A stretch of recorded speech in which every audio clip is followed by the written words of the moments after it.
পত্রিকাতে আমরা যে নিউজগুলো দেখছি, যে খবরগুলো পাচ্ছি, ইনফরমেশনগুলো যেটা পাচ্ছি, সেটা হচ্ছে যে এই যে আপনার দীর্ঘকালের গণ আন্দোলন, ফ্যাসিবাদের বিরুদ্ধে গণতন্ত্রকে পুনরুদ্ধারের জন্য যে আন্দোলন, এই আন্দোলনকে খাটো করে দেখিয়ে এই যে প্রবণতা, এটা আপনার কোনোদিন একটা সম্পূর্ণভাবে একটা ঐক্যকে প্রতিষ্ঠা করে না।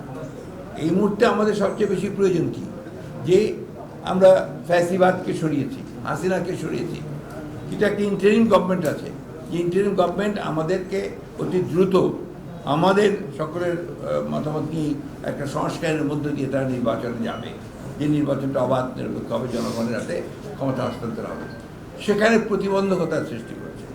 এক, দুই হচ্ছে আপনারা দেখবেন যে আমি খোলামেলাই বলছি আর কি, অনেক সময় দেখা যায় যে অত্যন্ত দায়িত্বশীল রাজনৈতিক দলেরা তারা এমন এমন কথা বলছেন যেটা আপনার সামগ্রিক ঐক্যের জন্য খুব একটা আপনার উপযোগী নয়।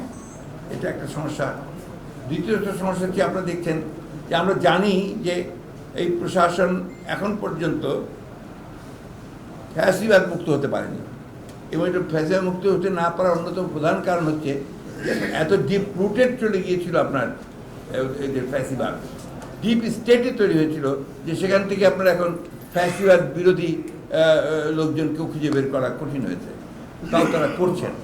এখানে আমাদের যেটা সবচেয়ে বড় প্রয়োজন, সেটা হচ্ছে আমাদের ঐক্য অটুট রাখা, ধৈর্য রাখা, এই সরকারের সমস্ত কাজকে আপনার সমর্থন দিয়ে এগিয়ে নিয়ে যাওয়ার চেষ্টা করা।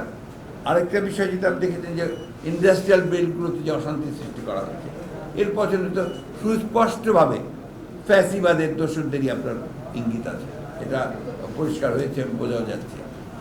এই জিনিসগুলো আমাদেরকে আপনার আজকে যে কথাটা আপনি, যে প্রশ্নটা আপনি করলেন, সেটাই আমাদের কাছে মনে হচ্ছে যে একটা চক্রান্ত চলছে। উপরন্তু আপনি জানেন যে সোশ্যাল মিডিয়া ঠিক অতটা অভ্যস্ত নয়, তারপরেও আপনাদের কাছ থেকে শুনে যদি বলি যে সীমান্তের ওপার থেকে আপনার আমাদের পতিত ফ্যাসিবাদী হাসিনা অডিও টডিও মাঝে মাঝে ফাঁস করে দেওয়া হয়, যেগুলোতে আপনার বিভিন্ন রকম বিভ্রান্তিকর খবর থাকে। অন্যদিকে আপনারা আরেকটা প্রচারণা খুব চালানো হয়েছে, আবার শুরু করার চেষ্টা করা হচ্ছে, তো হচ্ছে যে আপনার বাংলাদেশে যারা ধর্মীয়ভাবে সংখ্যালঘু তাদের উপরে অত্যাচার নির্যাতন চালানো হচ্ছে, যেটা একেবারে টোটালি বাকওয়াজ।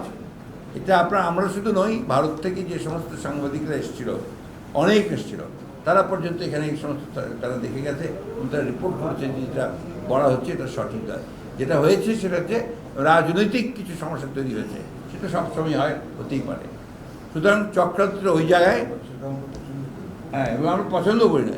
যেটা আমরা আপনার সবসময় আমরা বলি যে আপনাকে এখন যেটা সবচেয়ে বড় প্রয়োজন এই মুহূর্তে, যে ধৈর্য ধরে সহনশীলতার সঙ্গে যে ইন্টারিম গভর্নমেন্টকে দায়িত্ব দেওয়া হয়েছে, তারা যেন কাজ করতে পারে, তাদেরকে সঠিক কাজ করতে দিয়ে অতি দ্রুত যে সংস্কারের কাজে তারা হাত দিয়েছেন, আমরা মনে করি এই কাজগুলো দরকার।